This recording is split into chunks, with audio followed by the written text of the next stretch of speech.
ही फक्त मेंढी पालनाची आता सुरुवात आहे. हे तर पुण्यामध्ये चाललं आहे.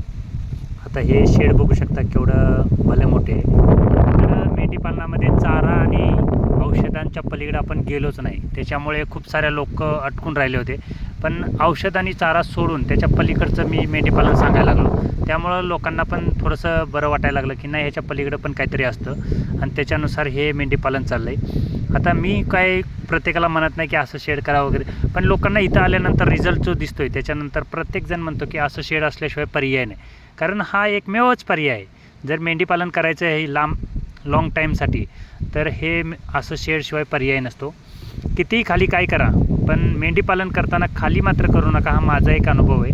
तसंच आता हे सर आहेत पुण्यामधले, आणि त्यांनी हे मेंढी पालनाचं शेड आता पुण्यामध्ये चालू केलं आहे आणि मोठ्या प्रमाणात त्यांचं शेडचं नियोजन चाललेलं आहे. तर प्रत्येकाने एकदा अभ्यास करून पहा.